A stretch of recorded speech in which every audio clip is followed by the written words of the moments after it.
Welcome to my latest clarity trip. I want to see if this is actually working on the internets just to make sure that folks can see this live.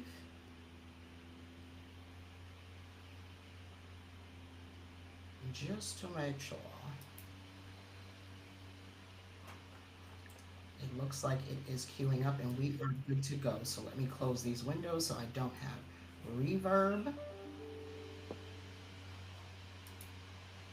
And let us get into it. So, like I said, welcome to my latest clarity trip. This is where we are going to learn, audit, and close with a live systems fix. And this is not a webinar, this is a working session. So, while we give folks a chance to get in here, I want you to please drop where you're tuning in from in the chat. I will be responding to all chats after this live session, this live working session, which will be going on for probably the next few hours as we complete this system fix. So let's stay focused. What are we actually going to be doing today? We're going to be building forward through a real world compliance challenge. And we are going to be using this challenge to create stronger, clearer systems for our business infrastructure. We're going to be using my CCOFB method to clarify, conceptualize, outline, and frame and build. And this first segment, Learn, is going to be live streamed publicly.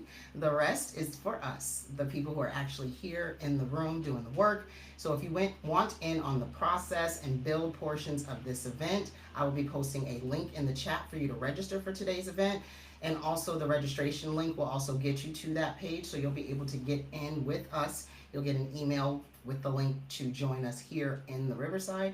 We're going to start with our circle of safety. We'll do a check-in. We'll learn. That's going to be live casted, and we're going to break down what this FTC rule is. Y'all know how I get down here who are live. We do question and answer throughout. So if y'all have any questions, y'all just unmute, ask a question. I can get back to where I was going with it. Want to make sure that you have full understanding as we are going through this. That is the neuro-authentic way. I also want to make sure we have a break for the transition. When we close out the live, we're going to reclaim 10 minutes. You'll be able to go have a human break, do what you need to do. And then we are going to come back to do the process exercise. And that's where we're going to audit, do our reflection on what do we need to do to change our systems based upon this new rule. Once we've processed and audited what we need to do, we're clear on that. It's going to be different for each person in the room. Then we're going to move into the build part of this session. And that's where we'll have these breakout sessions, getting things done Pomodoro style. If anybody has any questions, they can always connect with me. So we're going to close out with our next steps at the end. So let's get into this circle of safety, right? I always do a circle of safety when I'm starting things out. So I'll start with myself. Hey, everyone. Like I said, welcome to the Clarity Trip. I'm Ebony L. Green, your Systems Fix Facilitator. And I'm also known in these streets as the Ratchet Sage, so you will see that. I help change makers fix the systems they've outgrown, especially the ones that they didn't even realize were failing them. That's really what this work over here at Authentic Distinction is all about. I work with coaches, creators, and solopreneurs who are brilliant at what they do, but they're buried under business bloat, tech chaos, and confusion in their compliance. And this is what we're going to be fixing today: the business bloat, the tech chaos, and the compliance confusion. So if that's you, the first thing I want you to understand is that you are not broken. Your system is. And it's not your fault that your system is broken. People are going to try to make you feel like it's your fault. It's not. And people are going to try to make it feel like it's you. You're failing in business. You are not failing. Your systems are failing you, and we just got to fix it.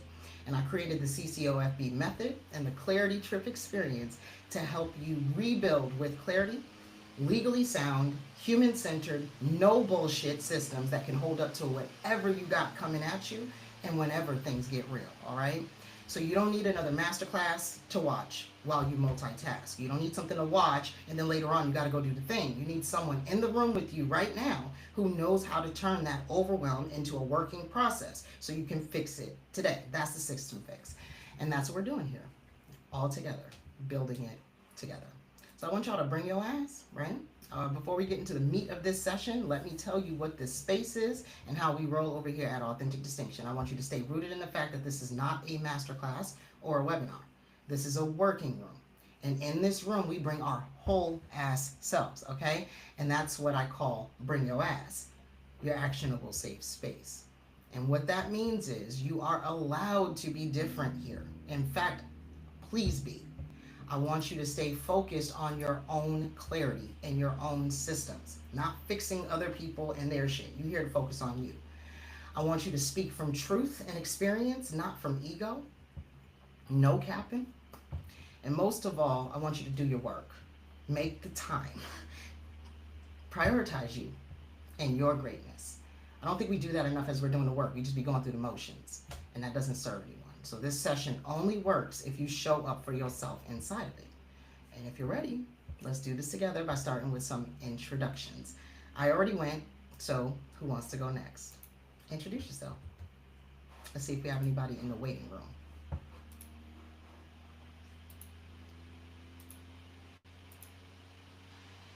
I guess I'll go ahead and introduce myself. My name is Anissa Andrews. I'm known as the Empire Legacy Wealth Builder. I help high functioning visionaries and parents to create a soul based financial plan for their life. Um, Budgeting is not just about the numbers. You have to understand where the numbers actually fit in real life. So I walk you and guide you through those steps to take those necessary steps to build that empire that you're looking for, to create that legacy impact that you want to achieve. It's great to have you here, Mita. Who's next? Yeah, I can go next. Yep. So, hello everyone. I'm Kevin Roberts. I'm also known as the colorblind consultant on LinkedIn, and I am also the founder of the Inclusion Creatives. And over at the Inclusion Creatives, what makes our approach unique is that we are design thinkers first, and not just like highly technical designers. Um, we also believe in harnessing visual intelligence, and that can be in the form of font, colors, shapes, anything visual. Because again, myself being dyslexic and colorblind, my interaction with the world and the way how I solve problems is very unique compared to the industry standard. So, my approach, what I've found is that the more complex the problem, the simpler the solution. Again, it all comes from the visual intelligence. But what really sets us apart is our commitment to intentional inclusion. Like I just said, I'm colorblind and dyslexic. So any designs or design consultants come from myself as a base standard includes inclusion for colorblind and dyslexic people straight away. It's not That's not something that we add on at the end after we've made a design look all pretty and stuff. Um, yep. So for us and for myself, it's the again, it's really that inclusion first solution. That is something that I definitely believe in, and again, it's what my clients like about me as well. Again, my approach is different, so I'm all about having fun, especially because the design process can be very tedious at times because I have to find out like how are you feeling, does this color match what you're trying to say? Does this does these images tell the story before someone actually starts reading the content that goes with the images? So having good visuals and making everything all inclusive at the base level means when your clients or the rest of the world, as I call it, interact with anything that we do, it's reaching more than the average person. Yeah, and that's it for me. I love that. We have Felegging Muta, the resourceful liberator, with us, but I don't think that she is going to be able to join us. We're having some technical difficulties, so we are going to move on because it's time to learn. Let's get talk about what has brought us all here live. That regulation that gave us another freaking project is crazy. This is really about this FTC negative option rule. And for those of you who are tuning in live, you can do this work yourself. You don't have to do it here with us live. It's going to get done quicker and you'll have it done by the end of the day. You do it here with us. But you can do this here yourself. And what you really want to understand is that this negative option rule is not new. It's been around forever. What is new is this rule concerning recurring subscriptions. The negative option rule is really here to make sure that anytime there is a negative option, it gives people an opportunity to easily choose that negative option. That's just the basic reality of it. I want to keep it simple in layman's terms. You need to be able to choose the negative option as easy as you are able to choose the positive option. Negative meaning negating. I don't want this. I want to return this. I want a refund for this. That kind of negative option. And oftentimes, because those things are bad for business, we as business owners have found our ways around those things so that we still get our money, we still get our revenue marks done. And the reality is sometimes we're doing it in unethical ways. And so rules need to be put in place by authorities so that you don't deal with that, right? The whole goal is consumers shouldn't be dealing with that. And the Federal Trade Commission is here to help US-based consumers get what they need, which is why this rule applies to everyone. I'll get into that in a second, but if you are doing business with US-based consumers, this affects you. It doesn't just affect US-based businesses. So this new rule that they've added in, it's really all about anyone who is selling or advertising to a market in the US. There goes Falesh's back.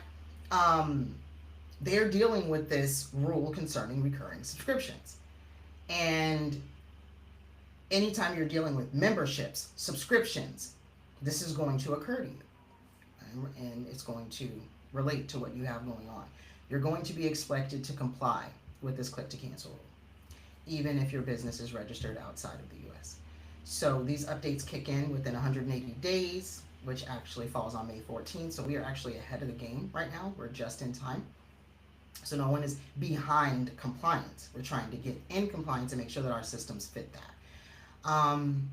But why are they doing this, right? That might be the question that you're asking. Like, why would they do this? Why is this such a big deal? Because too many businesses are building traps instead of trust. I talked about that a little bit. They want to get their money. And so if they can trick you into getting a subscription, they don't care if you forgot about it. They still want to get that money. They don't care if you're not using Netflix. They still want to get the money. And so they've built these traps. It's really easy for you to sign up. Oh, they'll give you a free trial, all the things. But the moment you try to go and cancel, you can't cancel. You're trapped in the subscription. And that shouldn't be. It's just as easy as it was for you to get in, you should be able to get out. It's also because canceling shouldn't require a fight or a fucking fax machine. Oh, well, you have to do this and then prove to us this and then we will cancel. That's not how you're supposed to do business either. So this is another reason why the FTC is doing this. It's also because we make it hard on purpose is no longer a strategy. To be honest, it was never a human-based strategy to begin with. It was always a failing system. But lots of businesses operate this way because that's what makes it easy on them in their mind. I think if you're hurting your consumers, you're not making it easy on yourself as a business owner, but that's not their belief system. So we make it hard on purpose is no longer a strategy. Clients are getting tired of chasing down your cancellation links that are hitting in your PDFs or your terms and conditions that they cannot find, or it's not even hyperlinked, but it's in the fine print. All of that stuff, people are sick of it. Easy to buy, but hell to cancel is bad business. But guess what? Now it's illegal. I've been saying for years you can't do this. You shouldn't do it. It's wrong. But now it's illegal. So let's fix it. And shady billing, it's been a business model for way too many tech bros. Y'all know I got an issue with the tech bros. So we need to fix that, right? I'm not saying there's anything wrong with memberships or subscriptions. I have them. That's why I have to get into compliance today. I got to do a system fix too, along with all of y'all here today. But that doesn't mean that you have to do shady billing just because you get paid monthly for a service that you provide. And that's what this is about. And last but not least, it's because regulators have finally said enough. Enough with the loopholes. Enough with y'all getting around what you should be doing in the first place. We gonna fix it. So while we are taking a little mental break and processing that, I want y'all to think about, because I'm going to get into the depth of this training and exactly what we need to do to fix our click to cancel issues, right? But before I get into the depth of that, I do want to know in the chat, do you think your business infrastructure is compliant with this? Do you think you're making it easy for people to cancel? Do you think that they know how to cancel? Are you getting what you would want as a consumer from all of these membership and subscription-based services that you spend money on? Do you think you're offering that for your membership services? That's the question. Because I want to know if you think that's a yes right now, a no right now, or not sure. Because when I first heard about this regulation, I thought, oh, I've got to be compliant. I'm human-based. And when I got into the nitty-gritty, I realized I really am. So throw it in the chat. I'd love to hear what you think at this point. Are you compliant? Do you think your business infrastructure is ready for this regulation? Yes, no, or not sure. Because regardless of your answer, it will be for show by the end of this build portion of this working session if you're here with us live. And it will be for show if you access the resources that I'm going to give you so that you can do this on your own if you're watching live. All right? So let's talk about what is click to cancel. All right? The Federal Trade Commission, the FTC, has introduced this new click to cancel rule, which is this new rule underneath that overall governing guidance that was already in place about this negative option rule, right? So they just added something to something that was already existing, and this is what is new. And what they're trying to do is simplify this process for consumers to cancel recurring subscriptions and memberships, like I've been saying. And so this rule is just basically saying you have got to make your cancellation processes straightforward. Now, what does that mean according to their regulation? Because what I might think is straightforward may not be what you think is straightforward, may not be what your clients think is straightforward. Well, what are they saying is straightforward? This is the bare minimum. So you can always do more than what they're suggesting here in this regulation, but this is supposed to be the bare minimum to eliminate deceptive practices that make it difficult for people who pay you to unsubscribe when they're done paying you. For whatever reason, they have a right to do that. You don't get to trap people into paying you because you need money. That's a failing system. And it's inhumane, it's violence. So, what do we need to do to fix it? We need to simplify our cancellation processes. They want ease of cancellation. This means that your cancellation process must be at least as easy as the sign-up process. So, if someone signs up on your Wix site, they need to be able to cancel on your Wix site, because they also need the same medium. So the cancellation must be possible through the same medium used for sign-up. So if it was just as easy on your Wix site to sign up, then it should be just as easy on your Wix site to cancel. If you're like me and everything runs through a client portal, just like people bought it in the client portal, when they log into their private resource hub in my client portal, they should be able to cancel their membership or their subscription. So that's the first part of the compliance. The second part is that you have to have clear and conspicuous disclosures. Like, you got to be very, very clear, but also like flailing your arms about your terms and conditions. The material terms that they need to know about the subscription, the membership.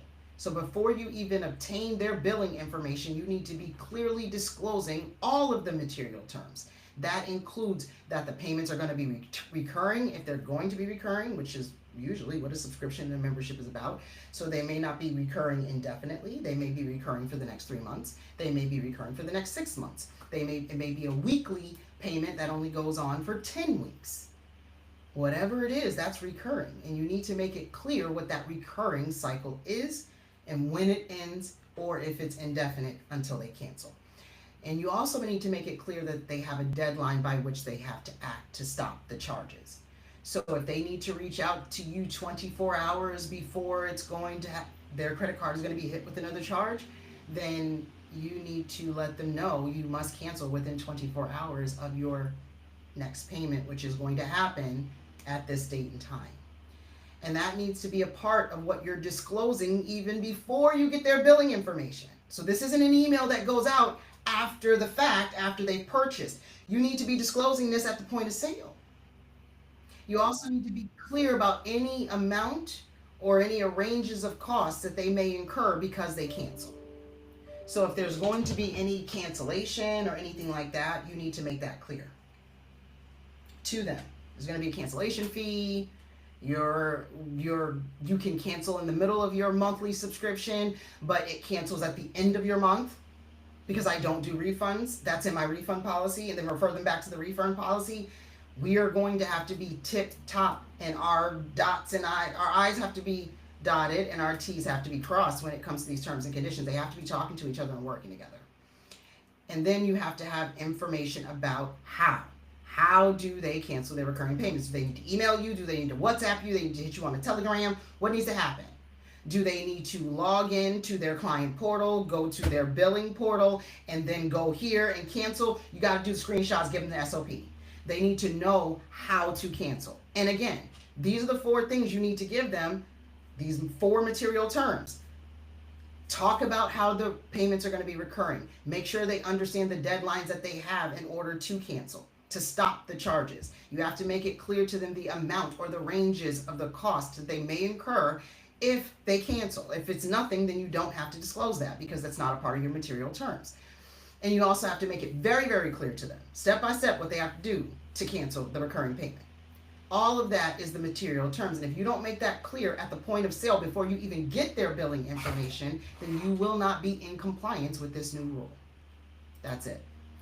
Also, there's a third thing you got to do. Got to get affirmative consent. And so it's not enough to just have them say, it's not enough for you to say, when you buy this, you are accepting my terms and conditions, and then link the terms and conditions there. That's not expressed informed consent. They need to be checking a box that says, I understand that my payments are going to be recurring and that they are recurring indefinitely until I cancel. I understand that I must act by the 28th in order to cancel my subscription on the 29th. I understand that I have a cancellation fee of $25. Each of those needs to be an expressed informed consent. They need to be initialing or checking a box off. Something that shows I understood this one thing and I'm agreeing to it. I understood this other thing and I agreed to it. And you also need to not give them any distractions. So while they're unambiguously, affirmatively consenting to the negative option, you can't be distracting them while they're doing that. You cannot obscure it by other information or have a pop-up that's popping up and flashing for a 30% off coupon.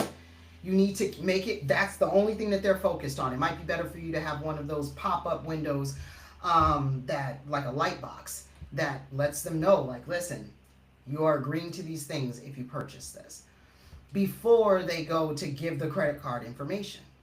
This is the most important part of it, is that it has to be a clear disclosure and it's conspicuous before obtaining billing information. You got to figure out how to build that into your tech stack. How do you build that into your operations? How do you build that? This is going to be a human-based system stack change, a human-based system change in your infrastructure, and it's also going to be a tech-based system change in your infrastructure. We also have to do record keeping. You have to maintain records. You have to keep verification of the consumer's consent. It's not just enough that they checked off the box. You need to have a log that they checked off the box when they purchased this thing and when they did it. Because you need to keep verification of the consumer's consent for at least 3 years or 1 year after they've canceled, whichever is longer. So if I have a client that's with me for the next 5 years on a subscription, I don't need their consent after those first 3 years. If they don't cancel. If I'm with someone for someone's with me for 5 years and they cancel, I'm going to need that information. So you might as well keep it on beyond 3 years for all of the people who are still working with you. So I read that and said, well, to me, that means that I'll just keep everything on in a log at least into a year after cancellation, because whichever is longer, a year after cancellation could be longer if someone's with me for that long. I've had people that are with me that long. So maintain your records. That's also a part of this compliance. And the effective date, again, is May 14th. It takes effect next Wednesday as of the date of this live stream. And that is 180 days after its publication in the Federal Register. This is a federal requirement. And there are penalties for non-compliance. If you do not comply with this rule, you can have civil penalties of up to $51,744 per violation. I want y'all to understand what that means by civil penalties. This means a client is upset. They decide to sue you because it was too difficult for them to cancel and you did not comply, up to $51,744,000. Clients get upset all the time. The FTC has emphasized its commitment to enforcing these provisions to protect consumers. Because how many times have you tried to cancel something and been pissed off that you couldn't? Whether it's an annual subscription to a tech stack you no longer need as a business owner, and then they don't even make it clear that they're gonna charge you. They don't even send you the email. Or when they do, they sent it as like, it looks like a newsletter, but then at the very bottom, they're like, oh, don't forget, your subscription's gonna renew in 3 days. That is not, I would have transferred money into that account. Now you gave me an overdraft charge, there's all this stuff happening.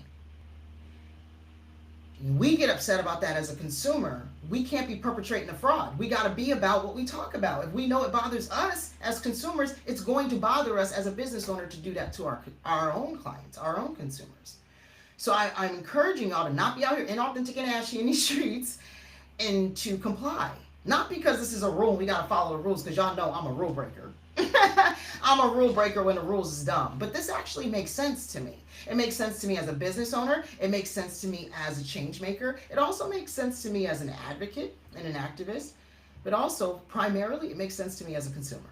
I have been frustrated trying to cancel things. So if I could get $51,744,000 out of the people who had me on the phone and sending emails and talking with tech support when you should have just never took my money. Okay? I would have been a happy consumer. So let's not set ourselves up and give people the bullets so that they can be happy consumers, because people just want money. Because there are always scammers. There are always people looking for an opportunity to make some money. And you don't clear up these holes, well, then they have an opportunity to go file a civil lawsuit and get some money. Okay? Because the FTC is not playing around about this rule, so we shouldn't play. So what are the action steps? What do you want to do so you can be in compliance? First thing you want to do is audit your current subscription processes. Anything that has a recurring payment, subscriptions, retainers, memberships. I don't care what you're selling. In the subscription, the membership, this is not about what you do. Oh, well, I do digital products. It doesn't matter. You need to review your existing subscription and cancellation workflows to identify and address any areas that may not comply with this new rule. And then you need to do 4 things to build and fix it. So we're going to do that audit in our process section. If y'all want to join us, y'all can check that registration link and join us if you want. But in the build section, we're going to do the final 4 things you got to do. You got to update your disclosures. You got to ensure all your material terms are clearly and conspicuously disclosed before you obtain billing information. You also have to revise your consent mechanisms and modify your consent processes to obtain express informed consent for any negative option features that are separate from any other transaction elements. It shouldn't be a part of, I've already paid, so now I'm checking off a box. It's before. So it's separate from the transaction elements. You also need to make sure that you're implementing simplified cancellation methods. Develop or adjust your cancellation processes to ensure that it's just as straightforward as sign up. Make it just as easy for people to stop giving you money as it was easy for them to give you money. It's that simple. Make sure it's available through the same way that they would buy. Make sure that they can cancel through the same medium. So even if LinkedIn posts sent them to your website to buy, on your website, they should be able to cancel, not LinkedIn, okay? And the last thing you want to do to be in compliance, this 5th thing, is for you to maintain proper records. Develop the system to retain verification of your consumer consent for the required duration. hint, hint, a year after someone cancels, which means just keep it on record until someone cancels and they don't come back after a year. They're going to have to do another consent when they've signed up again. Okay? We are going to be building those systems today. The disclosures, the consent mechanisms, the simplified cancellation methods, and the proper record systems. We're going to be building those today so that our infrastructure isn't missing those so that we can be in compliance. But in the event that you are not here with us today and you don't get this work, that's what you want to do. You got to audit first to even know what you're updating, to know what you're revising, to know what you're implementing, and to know what you need to maintain in those proper records. And that's going to all be based upon how you do business, what your business operations are like, what your client workflows are like. And that's going to be different for all of us. So you got to go through that audit first, process what you need, and then I want you to make sure you're updating your disclosures, revising your consent mechanisms, implementing your simplified cancellation methods, and maintaining proper records, which means you got to build a container for those proper records. And then put data into those proper records, building the container and then not putting the information in. And I'm gonna help these folks today automate that. At the point of sale, automate maintaining that record so that you don't have to go and type it in or do the data entry or hire a VA to go do that, because humans can be used to do even more fantastic things than data entry. All right. So that's what I have to say. That's what the Raptor Sage got for y'all. Let's take a little break. We are human. We need to shake things up after we've learned some shit that we did not choose or ask for, but we do want for ourselves. We do want for our greatness, and we do want for our business, if you really think about it. So this is requiring us to do a little bit of work today, okay? And I want y'all to let me know in the chat, because I know this is a little bit, shake it off. What part of this rule surprised you the most? And for y'all who are live today, you can share with me. But as y'all are typing in the chat, I will be transitioning us into the second part of this working session, which is process, and we'll be closing out this live stream. But for those of y'all who are here live, share what part of this surprised you the most, and then we can close out this live stream and move into the process section and do our audit.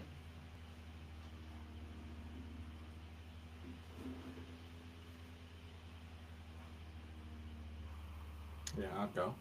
Yeah, I would say for me, it's like finally about time to start having the process to cancel as easy as clicking two buttons when you're signing up in the first place. Because again, I've signed up to many things, and yes, I forgot to cancel, but it's like what you said. They'll send a newsletter, and at the very end of it, it'll be like, oh yeah, by the way, we're gonna start billing you the full amount in like 3 days. And then when the money comes out, yeah, then it's like, why is money being deducted? And then it's like having a look and be like, okay, I look back through my emails, don't see any emails, then I email them and it's like, oh yeah, we sent it in the last newsletter that we sent in. It's like, why have it attached to the bottom of the newsletter? It should be a separate email by itself saying, hey, we're going to be charging you in 3 days.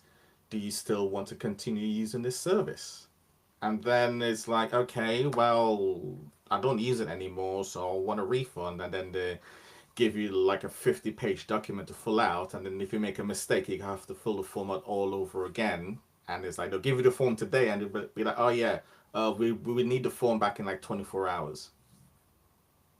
So yeah, so from the consumer point of view, I'm glad that, yes, they've decided to have this rule that it should be as easy to cancel as it is to sign up. But from the business owner point of view, now I'm thinking back, you know what? I haven't even attempted to cancel any of my services myself from the client perspective. So it'll be interesting when we going through the steps to see if it's easy for one of my clients to cancel without having to tell me, yes, I think I'm going to cancel next month and stuff like that. So yeah, so that's what I'm looking forward to, and that's what I was surprised by the most.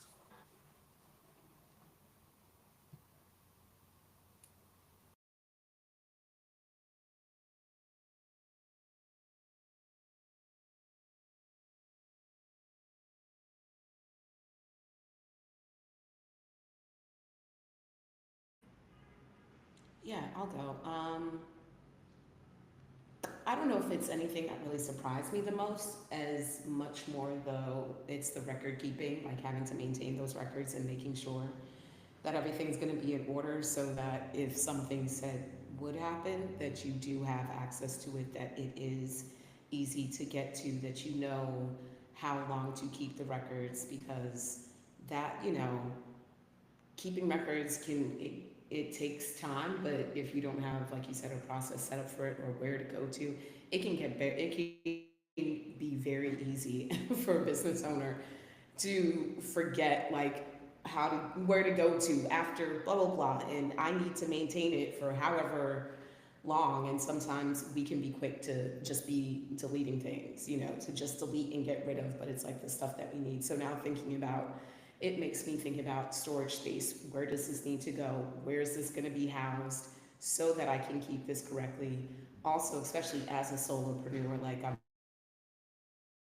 doing this on my own, right? So I don't have a CPA or anything like that, so I have to consider even those processes when it comes down to record keeping. But I'm down for this. I truly am. I agree with what Kevin said. I'm completely down for this.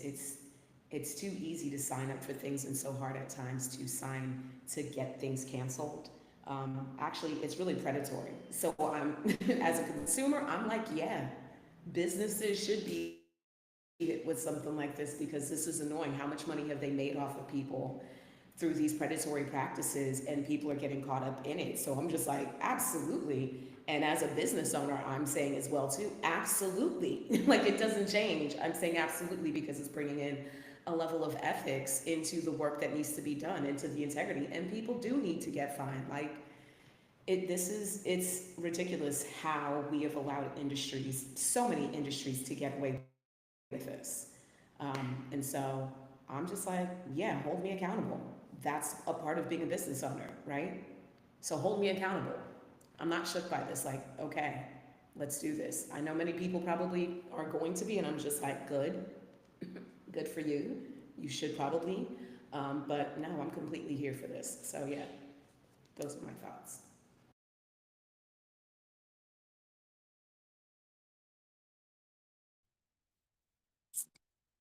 Um, I'll chime in now. What part of this rule surprised me most? No part, really. It should have been put out there a long time ago, because as a consumer, I do get frustrated when I get those subscriptions and they're not very clear on how to cancel. Um, I was literally fighting with an app a few days ago about this. I'm like, okay, how do I cancel? You make it so easy to get this thing, but make it so difficult to get rid of it. Um, so I totally understand where they're coming from with creating these rules. I'm happy that it's able to be done now, but myself as a business owner, it should be a given. Um, if you are actually working from a place of integrity, um, we shouldn't really have this type of rule. But because not everyone who runs a business has integrity, um, I'm glad there are certain things that are set in place so that they can have that integrity. Because we have to be a little bit more responsible out here in these streets, conducting business. Because yes, we're all here to make money, but um, I was always told as a kid, it's not how much money you make, it's how you made the money. So I am surprised most that it took so long for them to actually set up these things. Yeah, you being in the financial services industry, me coming from a heavily working in sponsored programs, though everything that I've done, either even as an employee or consultant or an advisor over the years, it's all been regulation focused. And when you do a lot of regulatory work, or even if the work you do is responding to regulations a lot, which is really what it was for me. I wasn't creating regulations or involved in policy work. It's just everything that I've done professionally has always been in response to something that was regulated by some other governing body. And when you're responding to regulations, you realize that, some of them is you're trying to fix something that this would have worked 15 years ago. But since 15 years have passed, now this is no longer to solve. Sorry, it's no longer going to fix it. And so this is a stupid regulation. Then there are times when the regulation is right what we need, but we needed it a long time ago. So the law is 100% behind identity theft. Like, it just cannot keep up with what technology can allow us to do as humans, because we don't have consciousness and we don't know how to say no to bad things. And the law is behind it. But so many things are always behind what we already know is real. And I think that's a part of the failing system. You either want to fix things that aren't working or you don't. And I think a lot of times it's easy for people to say, oh, well, we just realized what to do about this. You needed hundreds of thousands or millions or billions of complaints at the FTC level to decide to add this rule in when it's your responsibility to do rules. I'm sorry, that's inauthentic and ashy. It's a failing system. That's poor leadership. And I'm going to call it out every time I see it. And so I appreciate you seeing that, Amita, because I wasn't going to go there. But, since we're here together, I'm not going to leave you on the edge by yourself. I'm surprised it took this long, too. You already had the negative option rule. That's not new. So businesses are out here doing shady stuff when it comes to negative options. Keeping consumers trapped. We already knew that, instead of building trust. But instead, you waited. Subscription has been a model. How long have we been paying Microsoft for Microsoft as a subscription? That's over a decade. It shouldn't have taken you this long to do this rule. Y'all are paying Adobe, Microsoft, Salesforce on a subscription model at the FTC. Your accounting department is. Is it easy to cancel? Oh, sorry, y'all have money. Y'all never had to cancel. Oh, so you never thought to create this rule. You shouldn't be a leader doing this. This delay is out of control. But I'm glad, because we got until the 14th to fix it. That's for everybody watching this live too. So that's what I got for y'all. The part of this that surprises me the most is that these regulations come out and we do not question the leadership. That's like a bad parent not having good rules and discipline in a household, and we just blame the children. But then the parent just all of a sudden at 14 want to get militant and implement some rules and structure. It's too late. That kid is a terror, okay? Because you didn't give them any of that nourishment. So now you got businesses that are terrorists. Little terrible children running around causing violence to consumers. And you want to fix it by throwing out a rule. I'm just doing my little own system fix for the people who actually really want to fix it. You didn't realize this was happening. Like me, I can check off five of those things that we need to do. 2 of them I've been doing because it made sense to my brain. The other 3 I have not been doing.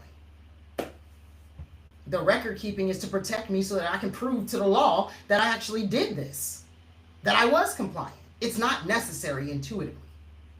But what is always necessary is that early disclosure, and I do that, but I don't necessarily do it right before I capture your billing information. I do it by saying, go look at my legal terms and conditions, and I give people the link, but I know that most people are not clicking on the link to go look through the terms and conditions, so I got to be better, and I'm willing to do the work, and we're going to do that now. So I guess without any further ado, let us get into the second part of this working session. We're now ending the live stream, and if you're watching this publicly, check the chat for the link to join us for the full working session. I have dropped those links. I will say that I see on LinkedIn our girl Charlene, the Rebel Misfit, is joining us from Brooklyn, New York, on LinkedIn Live, and I think that's who I was able to see in the chat. And boo, I see your comments. I'm going to respond to every single one of them. We got to get into this work, and I know you about to get into the work and responding to this. You are a techie just like me. You into systems, so I know you got this. You know what you're doing. And I appreciate y'all for coming to learn with us today. And if you end up catching the replay, remember your deadline is May 14th. I want to make sure you have that opportunity to get in compliance. Do your own systems fix if you can't do it here with us. But I do appreciate y'all coming to learn with us today. And this is the Ratchet Sage and today's crew. Filet Gang Muta, the Resourceful Liberator. We got Amita, the Empire Legacy Wealth Builder, and Kevin Roberts, the colorblind consultant, here with us. And y'all can say peace to the folks who are on camera. Say peace to them. Hit them with the peace sign because we are getting off this live. And peace. Let's see. Do I know how to end the live stream?